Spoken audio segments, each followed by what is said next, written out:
Hey, everybody. Welcome back to another episode of the Horse Geeks podcast, where we look at horses and riding from the inside out. I'm Kirsten Nelsen, professional horse trainer, and with me once again, my good friend Deb Romero, who is a certified Alexander Technique instructor, an all-around brilliant horsewoman. So today's topic, I'm learning. we're all learning. Today's topic is called Straight on a Circle. Because that's a big source of confusion, and it ties into really the last three podcasts that we did with Jean-Marie Denoix' research paper, kind of going through that. And we left off in the last podcast with talking about how lateral bending of the spine, left to right flexion of the spine, is always coupled with the rotation function. And I think it was as recent as, the mid 1960s that some of the research on the spinal function in horses was still perpetuating the idea that all the vertebrae of the spine bend laterally or flex laterally in equal amounts. And that's what's behind some of the books we read or instruction we get to get the midline of the horse to feel like the shape of the circle or the turn when we're on a turn. And it still may be even part of the judge's education for dressage judging. Like, I think that's still the prevalent belief. So this is straight on a circle is kind of a big issue. And we wanted to talk about it today to tie it back into how it wasn't until 1999 that Denoix wrote that paper, and the big breakthrough that he offered with that paper on a practical level to riders was understanding how the rotation function, the twisting motion of the spine, is always coupled with lateral bending. And I think we said several times, Deb, that I think he really broke down that the degree of bend or the amount of bend is not equal throughout the spine. It happens more in some sections and less in others. And that was, I think he also mentioned it depends upon if the horse is in flexion, extension. I mean, all of those variables. Yeah, it's can more change the position of rotation in each vertebral joint. Right. So not only is it not uniform throughout the spine, but the upward force of flexion or downward force of extension vertically through the spine is going to also affect lateral bending and rotation. Yes. So it's very 3D. Very 3D. I like that. It's very 3D. It's not that simple. Like, you can't just say, turn your horse's midline into a banana and you're good to go. Yeah. Yeah. And that's, because that's sort of the image that's given to us in books on how to ride your horse, training theory. And like I said, the last time I talked to a dressage judge in training, she indicated that that was changing a bit, that now what they're trained to look for is the outside front leg coming towards the midline on the turn, rather than looking for a bend through the neck or a bend through the horse's body. And I thought that's really literally a step in the right direction. Yes. So the interesting thing is I don't see that in what do I want to say? You know, the local trainers, shall we say? Yes. So and we would kind of expect, like, top athletes are usually the most knowledgeable about mechanics, but not always. And it's the same in the horse business. Not all top riders and top trainers are really current on the research on biomechanics or even tensegrity, like how the body sort of interacts as a whole. And the lower levels of riding usually follow the upper levels, but there's a huge time delay in knowledge filtering down. That's a good way to put it.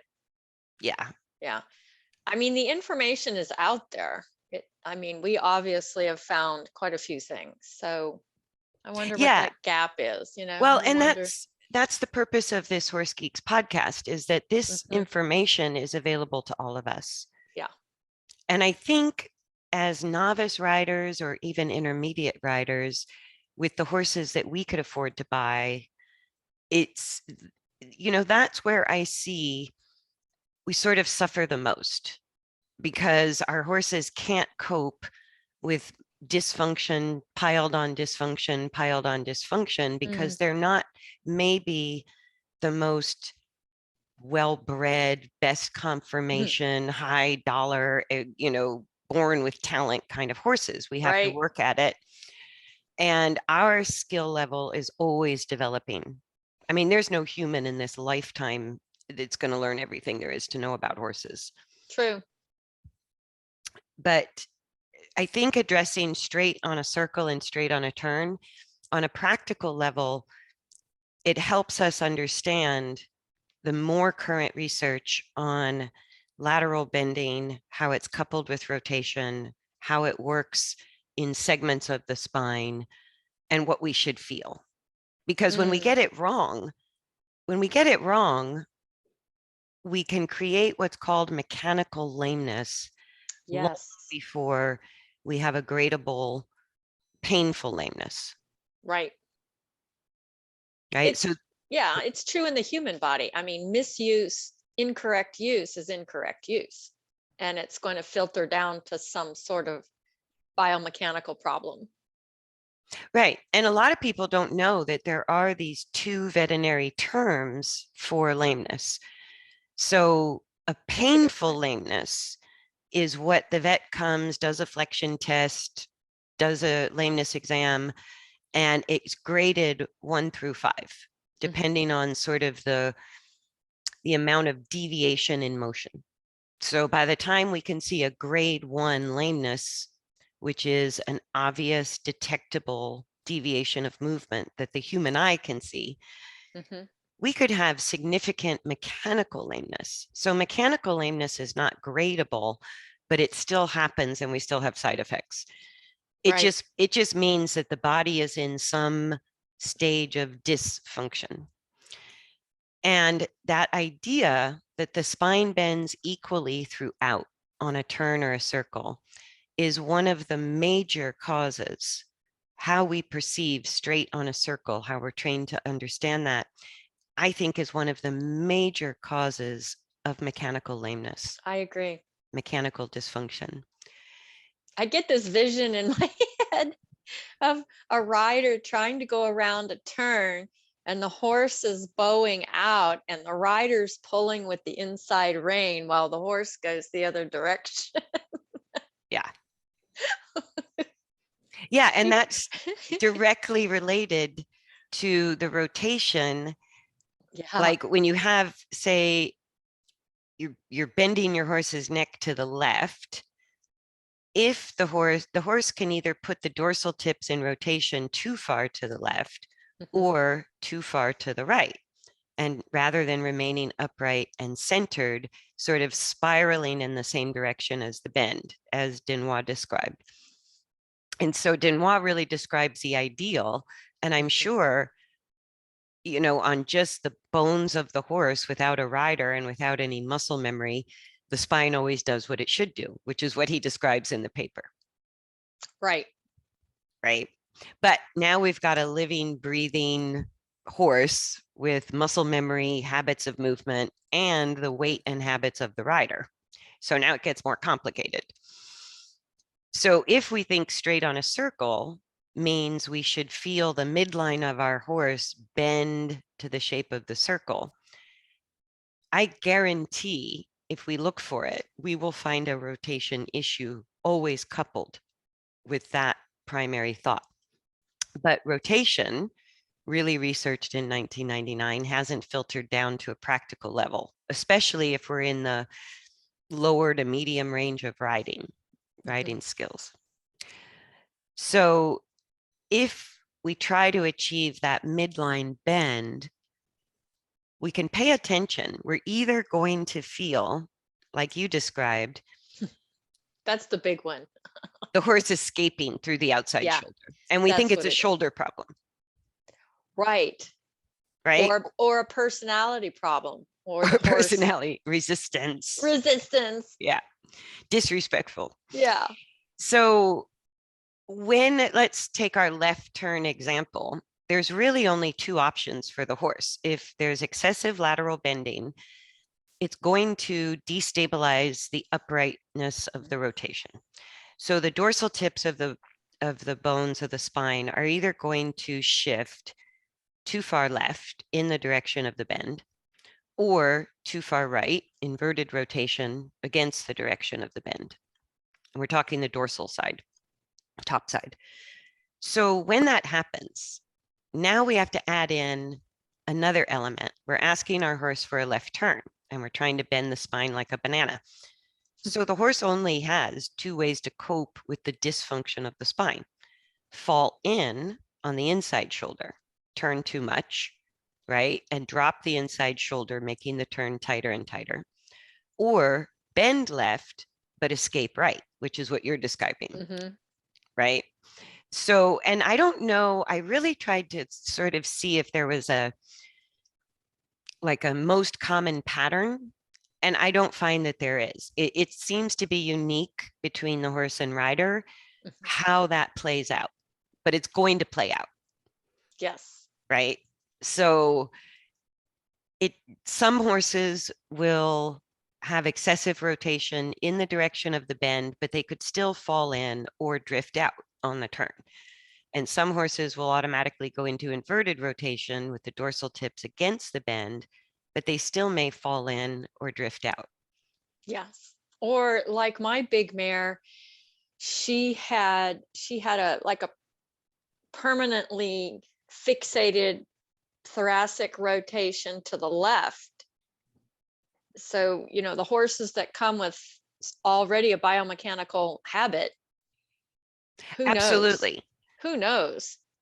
So what I've learned about rotation on a practical level is, and it's a wild card, right? It's a wild card what the horse chooses, but excessive lateral bending is always going to create a rotation issue. So Yes. what are the rotation issues? Anything other than upright and centered and stable, which gives us a level back, a level barrel side to side, and a level pelvis, is a rotation issue when it leaves that center position, which happens with less lateral bend than we might think, right? Yes, It doesn't I take agree. much. And so if we're looking for the shape of a curve down our horse's midline, we're going to have one of these three, one of these three problems, let's say. So problem number one, let's say inverted rotation, which is a really instinctual reaction to overbending the neck. As soon as we overbend the neck of the horse, say to the left, the dorsal tips of the spine will shift to the right, which makes a lot of upward force push up on our inside seat bone, our left seat bone, because the barrel's rolling to the outside on the top. So that would be inverted rotation. So we're bending left, but the dorsal tips of the spine are going to the right, or we're bending right and the dorsal tips of the spine are going left. Then the second issue could be excessive rotation. So we bend the horse to the left and the dorsal spine goes too far left with the bend in the same direction. Yeah. Right. And if we bend too far right, they could go too far right. So what we get is usually what we would call an overbend in the direction of travel. Too much bend. And typically the horse will fall in, but not always. Sometimes they prop on the outside shoulder. Sometimes they drift to the outside. And then the third issue is what you just talked about. Horses will fix rotation out of center. And that's not uncommon either, because if lifting the back and spinal flexion is difficult, or if they just need to find stability with a rider, a lot of horses will fix the rotation to one side or the other. And the way we recognize that without knowing we recognize it is we call the horse one-sided. Oh, I get that. I've had some riders say, oh, my horse can't turn to the left as well as they turn to the right. Is that what you're talking about? Absolutely. Yeah. So like with your mare, she kept as a habit, in order to stabilize her body, she placed her dorsal tips too far to the left. So when you went to the left, if you turned left, you had the same problem of excessive rotation.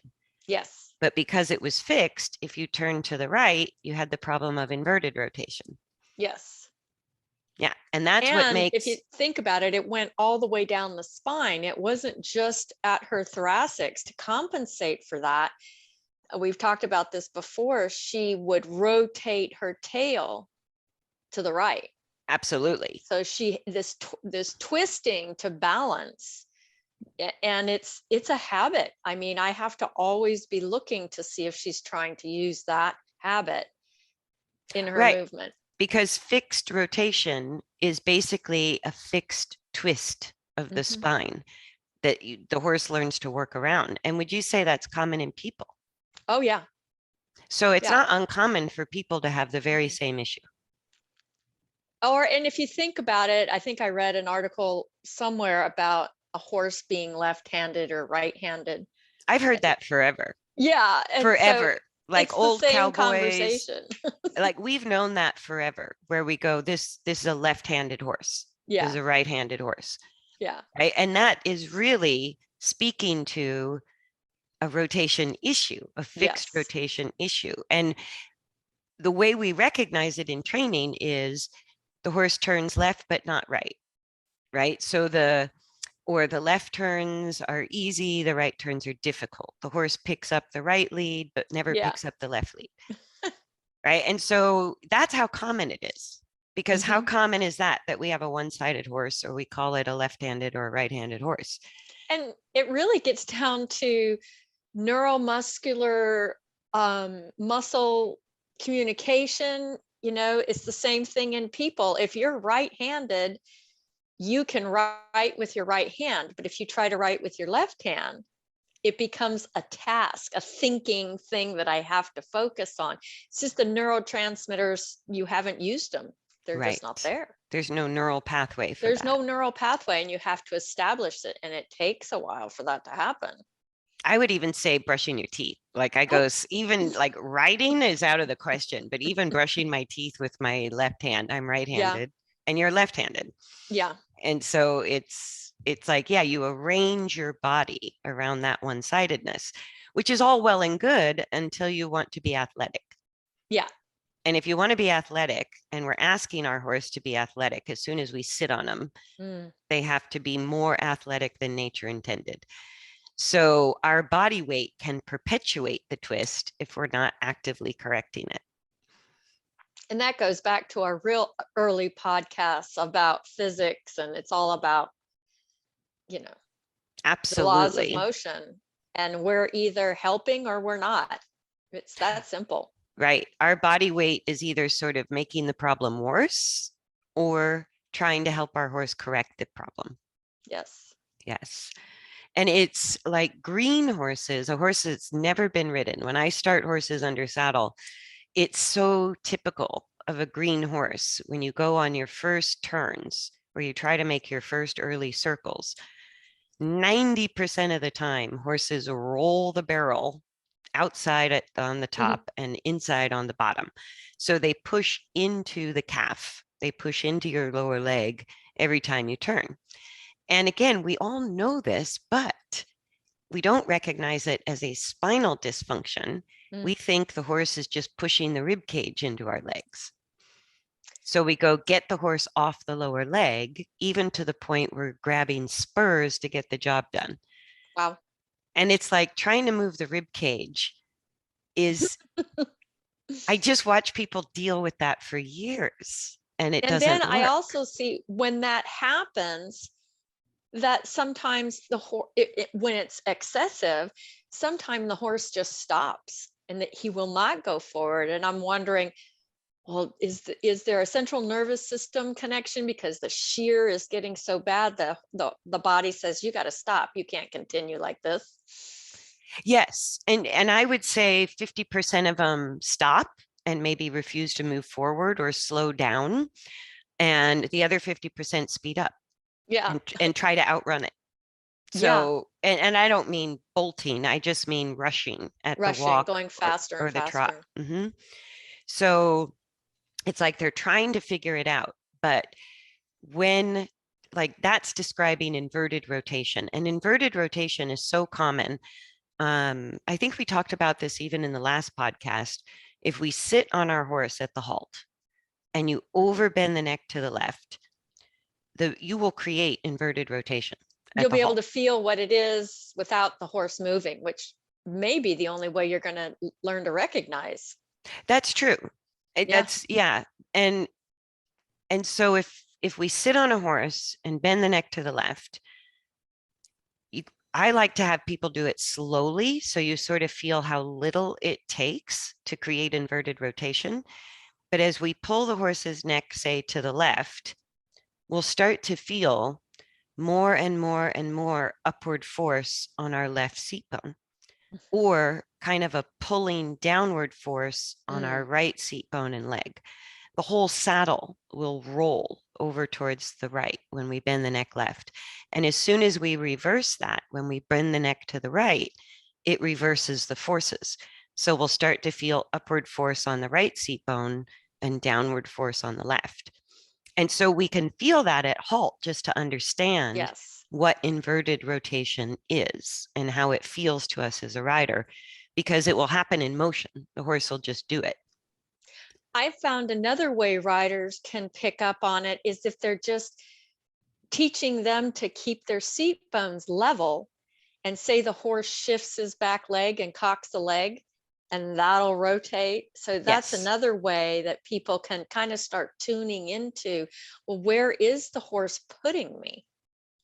Am I right, staying neutral and being helpful, or am I riding the problem? right, Yeah.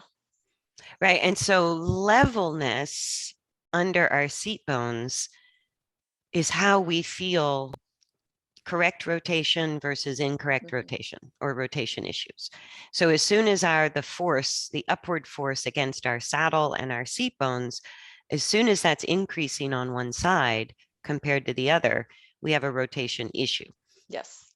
right? Which is always coupled with lateral bend. But like you're describing, you can have it, it can be fixed. It can be Mm. too far in the direction of travel, against the direction of travel. It can shift, or it can shift when you change direction, or Yes. it can stay fixed on both directions. There's Yes. all kinds of ways the body can, essentially, the body's seeking stability Right. for the loss of balance. That's why it happens.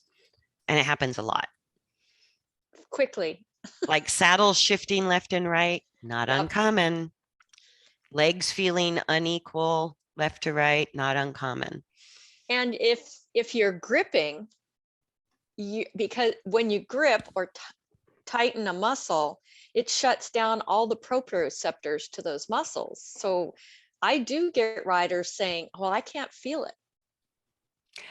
Right. So But even if we can't feel it through our contacts, our seat, leg, and rein contacts, we're going to get the manifestation of it as a training issue, quote unquote. yes, definitely. Right. So when our horse can't pick up one lead, when our horse doesn't turn left and right equally, Hmm. we probably have an issue with lateral bending and rotation. Yeah. And with my big mare, the big thing was she couldn't, for the longest time, make a right turn and actually pick up her right front leg and move it out away from her body. She Yeah, couldn't do and it. that sort of segues into our primary topic today, the straight on a circle, Hmm. because we've described all the issues we have, and really what we're doing with it's a very prevalent thought that our horse's midline has to bend to the arc of the path of travel, whether it's a turn or a circle, that the midline is supposed to bend into the same shape And that's what we call straight on a circle. Oh, and Uh, yes, I said it out loud last time. It's like, I'm going to pull the mask off. That is not how the spine mechanically functions. no, it It's does just not. not, which is why we went over the Denoix paper, and we'll find more on that too. But what we should feel to be straight on a circle is actually sort of more literal, right? So the midline, when we reduce all lateral bending and we place the pole straight, then it helps to stabilize rotation to remain upright. So straight to me is like where we sit in the saddle, we should have a geometric straight line of force front to back from nose to tail, and a level geometric straight line of force left to right. If our horse had wings, the wings would be level during the Oh, I turn like that one. rather than tilting and tipping, Yeah. right? So, like keeping a boat level as you come around the dock. The boat doesn't Right. have to tip in order to turn. Well, and I love that analogy because if the boat is tipping to the right, you don't go to the right. Exactly. That would be a bad idea. I mean, it's that simple. You Right. don't go to the right, you go to the left because you want levelness. You want to stabilize it. Yes. Yeah. Yes. So straight on a circle, if I could draw crosshairs, I would put sort of the bullseye right between the rider's seat bones. And from the rider's seat bones, there should be a level line of force left to right and a straight line of force front to back. And those lines have that like two teeter totters that were sort of balancing at this fulcrum on a two-dimensional teeter totter. But the midline being broomstick straight, as far as rather than feeling the force of a curve through the midline, what we should feel is a broomstick straight line of force through the midline during the turn, during the circle. Right. And I think And it's important to also recognize the kinematics of the legs for that to happen. I mean, if horses have been doing it bending around a turn, teaching them this is going to take them some time to figure out the adduction, abduction of the four legs, especially if it hasn't been used. right. And the number one question I get is if my horse is straight, like I'm describing, if my horse is straight front to back, nose to tail, and the pole is straight, how on earth could my horse turn? Like it just sort of when we become accustomed to the idea that our horse bends on the shape of the circle, it really blows people's minds. And they go, how is that even possible for the midline to be broomstick straight during a circle? And especially something small like a 6-meter circle. Right. Right? Or anything under a 20-meter circle. People can't imagine that the horse's midline could be straight and level on that tight of a turn. So you just described exactly how they do that. You want to go into that a little more? Because I don't know if everybody understands adduction and abduction. What is it? That's true. So adduction is just what it says. The leg is going towards the midline. And abduction is like abducting a child. It's the taking away. Okay, good way to remember it. Yeah, that's the only, when I was in massage school, that's all I could remember. Remember one, the other one will fall into place. But I think we also have to let go of the thought of that the horse and the rider are linear objects. You know, we're very geometric. You know, it's not just a straight line. You know, there's a lot of dynamics, like we said, of rotation and all of this going on. Do you mean it's more three-dimensional? It's not just one direction at a time. Yeah, it's not getting from the end of the arena to the end of the arena. You know, there's got to be thought about what's going on from there to there, in between, internally. That to me is the true work around getting a stable horse. Yeah. And all of a sudden, ooh, it's a whole new world on simple straight lines, circles, and turns when you start to take that internal focus of how is my horse balancing on the Yes. straight line, on the turn, on the circle. So straight on a circle as a is to me a literal translation that internally the midline of the horse is straight nose to tail and straight or level left to right. And in order to turn, the legs widen. The legs move laterally in adduction and abduction. And I use that too, what you use. I go adduction, add towards the middle, abduction, take away, right? Or abduct, Yeah. abduct a kid, take away. And that's how I remember adduction and abduction. And Yes. those are also, maybe you could describe, there's specific muscles involved in that lateral movement of arms and legs in people, as well as lateral movement of the horse's legs inward and outward. Yeah, and I think thinking of the body does muscling and fascia and everything in layers. It has things to keep it simple that go from the top of the head to the feet, side to side, but then we have all of these oblique angular muscles of support. So it's not simple by any means about what's going on when we ask for movement. All I truly know in the horse and in the human is keeping the bones of the spine as straight and correct as possible will let the legs do the kinematics they need to do.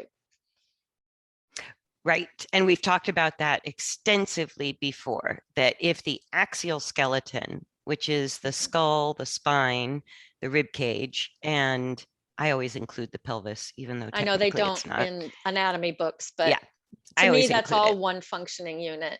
Yeah, because the pelvis is so hard to separate from the sacrum and even the lumbar. It's just really hard to separate Yeah, those and I bones. don't know if I've talked about it in the podcast before, but there I think we did. The connection of our arms goes from our pinky up through down our back and to our sacrum. So our arm is actually attached at our sacrum through a fascial connection. So Crazy talk. crazy. Don't go there with me. Yeah.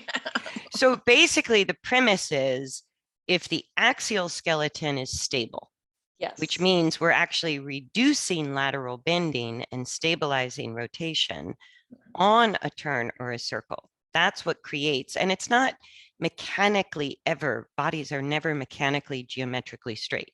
Right. But when we do get that detail of correct alignment, which is reducing lateral bending and stabilizing rotation, it does generate a geometric straight line of force when Yes. all those little curvy moving pieces are in the right place, when they're kind of ideally aligned. It does create a broomstick straight line of force through the midline. So when we look to curve that line, we are the problem. We are creating dysfunctional use of our horse's spine. Yes. Which is going to lead to dysfunction of the leg movement. Yes, and that's where lameness comes in. Right. To me, it all begins on the back. It all begins on the spine. If the spine isn't being used correctly in horse or human, the legs and arms aren't going to be used correctly either. And I would include the horse's head and neck can't be used correctly either. True. It's a long neck and a heavy head. Yeah. So, and that is, it's part of the axial skeleton, but the stability or instability, the ideal function or the dysfunction of the axial skeleton is going to change. It's going to alter the flight path of all four legs. Yes. And that's what kinematics means. Kinematics just means the geometric flight pattern of each leg during motion, which we will never see unless we do slow-mo. That's true. And that's what I find is that on a really practical level, people who are still under the belief that the horse's midline should feel like the curve of a circle are also, the adduction and abduction of the legs is literally going the wrong way. I have felt that and witnessed it in all of my horses. Instead of, like I said, with my big mare, that she's able to, when to turn right, to pick up her front leg and move it away from her body, she will do the opposite. She'll bring it underneath her and fall and push. That's that. And that's why so many Yeah, people, every barn you go to, people are freaking obsessed with the shoulders. I know it, I right? go, but the shoulders, that's the symptom. That just It's reflects not what's going on. untrue. They're recognizing an issue, but the shoulders getting out of control, dropping a shoulder, escaping through the shoulder, locking the shoulders, all these different tightness through the shoulders, all of these shoulder issues are a direct symptom of excessive lateral bend and unstable rotation. Exactly. It's It's a the same in symptom. the person. I think we talked about this at the end of the last podcast. We don't bend our bodies, our spine when we go around a turn. Exactly. And then I think Exactly. it was a Zoom meeting we were doing where another participant said when her horses run out to go out and go around a turn, they don't They turn don't like bend a their neck. banana No. No, or you can bend their watch necks. horses in pastures and They don't do paddocks. that. They make very tight turns and never bend the neck. Exactly. Absolutely. They do it all the time when they're loose. Yes. How could they go around a round pen without their neck bent? Wow. Right? Wow. So it's like, how could they lunge without bending the neck? So we see it all the time. They don't have to bend the neck. So before I forget, I need to define what straight on a circle really is for people to maybe aim towards. So number one, while we're riding, the midline of the horse is broomstick straight front to back, level, broomstick level straight left to right across under our seat bones, across the horse's back and pelvis. That's when we've controlled or stabilized, I should say, both kind of an alignment, a proper alignment by reducing lateral bending and rotation, which gives us levelness. So then when we turn, if we go on a circle and the axial skeleton is straight and stable and level, then the horse has to figure out where the legs go. So the proper leg kinematics, in order to turn, let's say a left turn, the neck doesn't bend, the spine doesn't bend.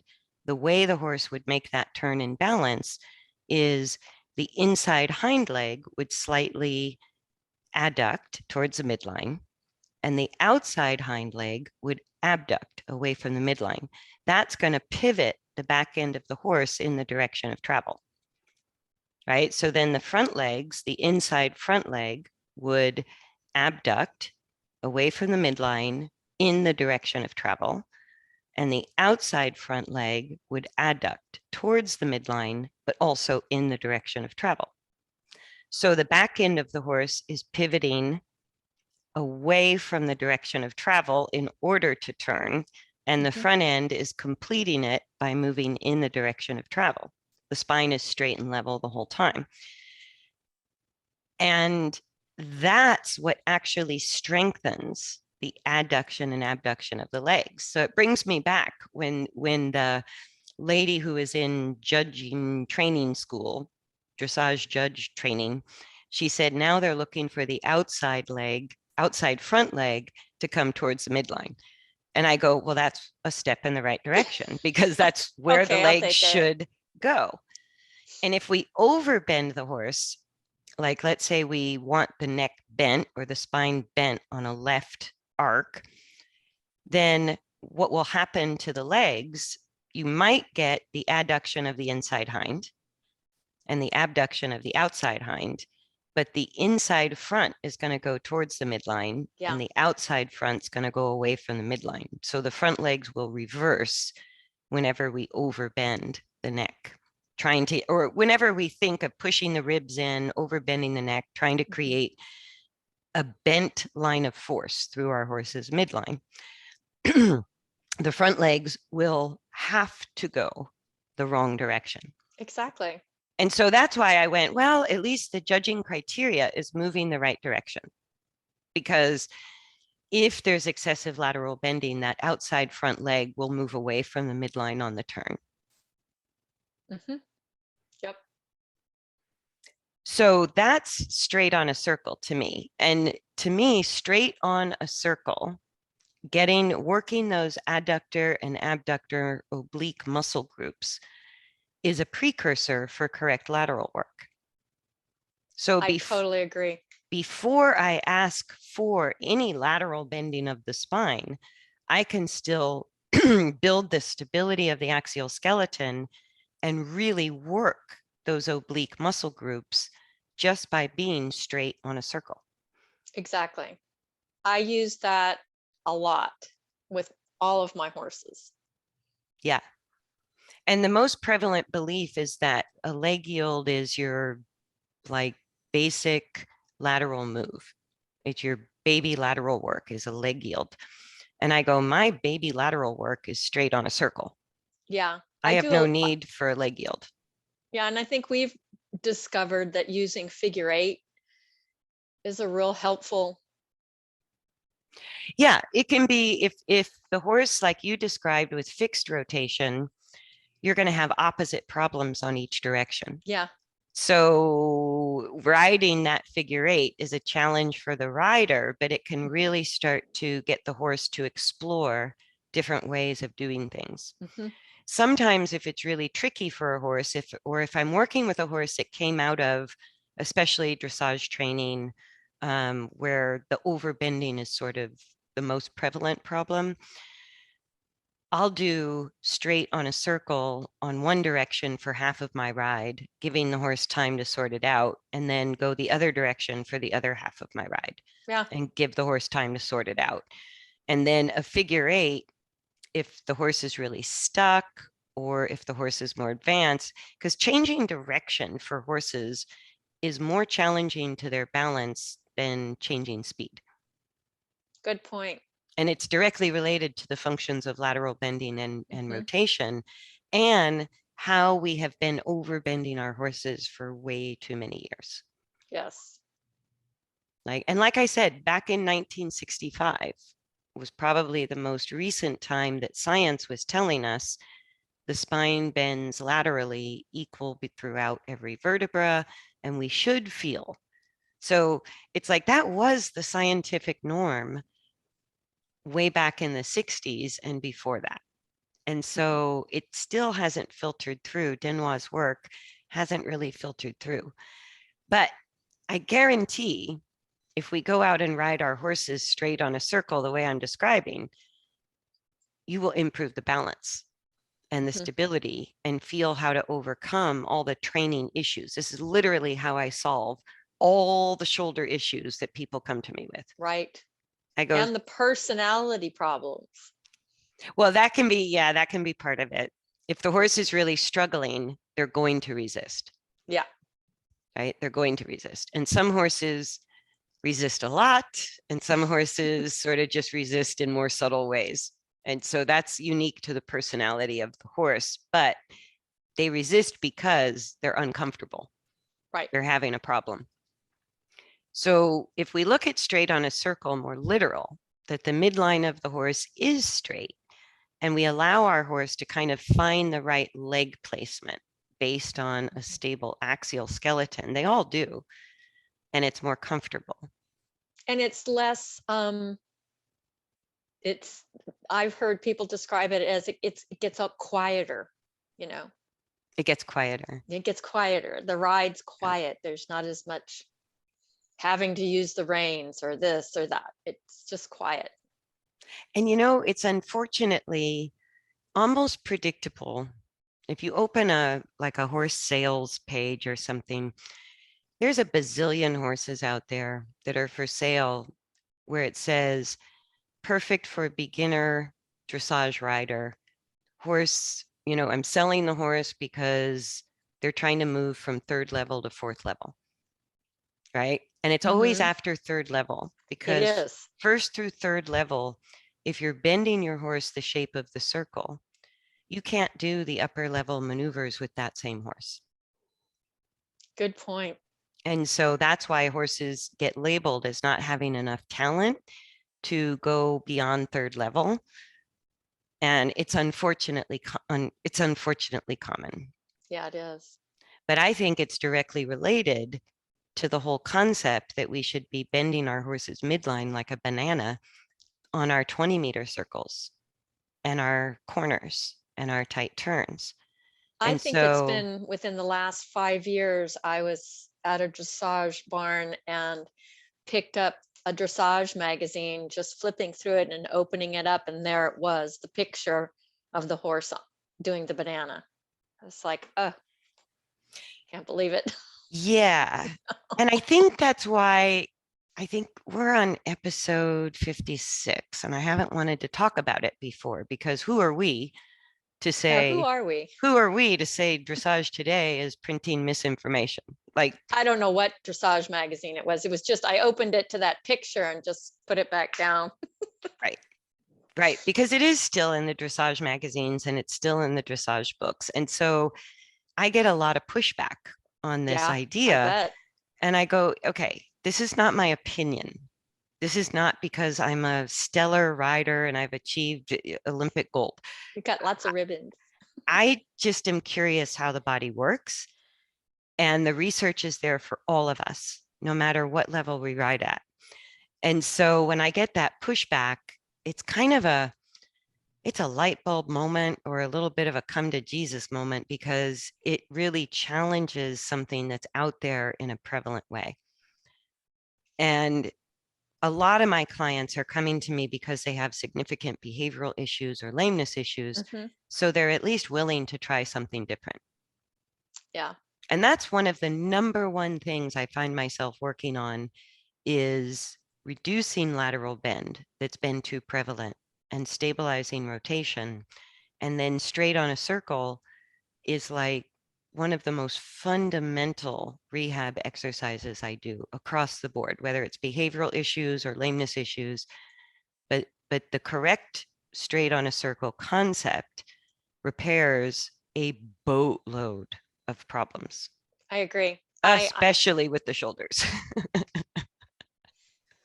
I mean, my mare's gone from, her nickname was Airs Above the Ground because that's where she spent most of her time, to, you know, I think I said in one podcast, I'm riding, we're very focused.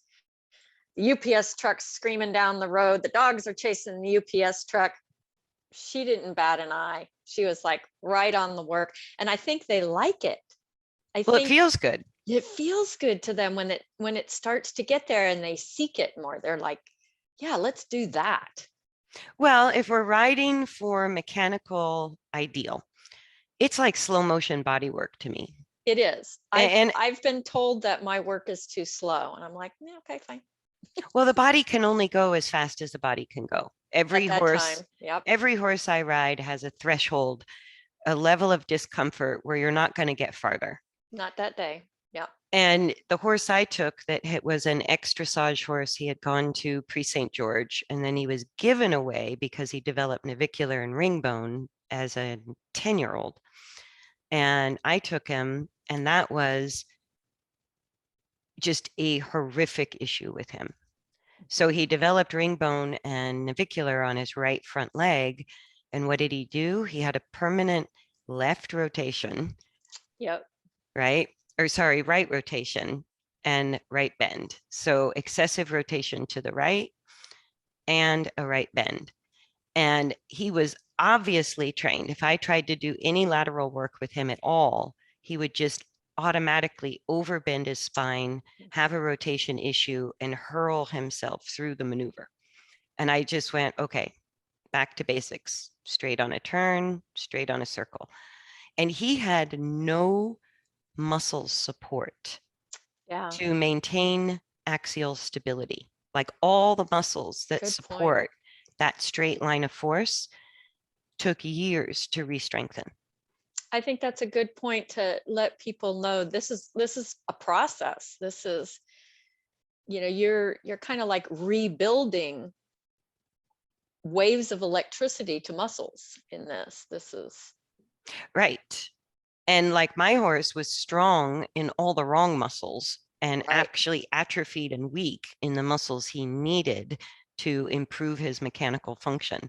So it took a while because he also had emotional reactions to some of the Right. changes. So it was like the emotional reaction or the resistance we get is the horse sort of showing us that's a physical threshold for me. Hmm. And if we blast through it because we want obedience, most of the time we're just making the dysfunctional problem worse. I completely agree. And it's always asking questions of, could we go a little further? Staying in that mental capacity of just asking the question, could we go a little further? Right, Not demanding, but asking. right, right. So I think we'll wrap it up there. I'll repeat straight on a circle once again. Dead straight midline, level midline, dead straight front to back, dead straight side to side. You can imagine it like we're balancing two teeter-totters that are intersecting underneath our seat and torso, underneath our spine. And when we ask for the turn, maintaining the levelness and the straightness of those two axes that is the trick to it. Yes. And from there, our horse still might have to figure out how to change leg placement and Yes. how to work those oblique muscles very differently than what they're used to. Yes. I agree. Yeah, so we said it out loud. This was a big topic. And like I said, I get a lot of pushback on this idea. And my confidence only comes from research, from the paper that we took 3 podcasts Yeah. to sort of review. And And so, I think we're really seeing it in our own horses. I mean, applying it and seeing it develop. absolutely. I've got 3, you've got 2 or 3 or more that you're using this on, and seeing the developmental changes in the overall function is incredibly. The muscle development, the ease of performance, the Yes. power in performance, the horse willingly going forward or willingly slowing down, Yes. not getting, emotional blowback from our horses. It's like all of that is the result of correct function of the spine. Yes, I agree. And it's confirmed horse after horse after horse It after has, horse. yeah, I agree. So I'm confident in my opinion based on research. And so I go, I'm sorry, I'm not famous. I'm sorry, I'm not Olympian, but I do know this works. I do too. Yeah. Agreed. Yeah. And we can go out and test the theory for ourselves, which we should do, Yes. especially if we're having problems right now with turns or leads. We probably have a excessive lateral bending and a rotation issue to boot. So anybody listening today could go out and change that Yeah. in several rides and then see how that affects the problem you've been having. So I think we'll wrap it up there because the good news is bodies don't perform to opinions. Bodies, like there's a reality to biomechanics. There's a reality to tensegrity. There's a reality to the forces of motion that we just can't work around no matter who we are or how famous we are. It's like it just won't work because the body is the body. Yes. So I think we'll wrap it up there. But thanks everybody for joining us once again on the Horse Geeks podcast. We hope you are enjoying. Please like, share, subscribe, and we look forward to seeing you next time. Be kind, everybody. Bye.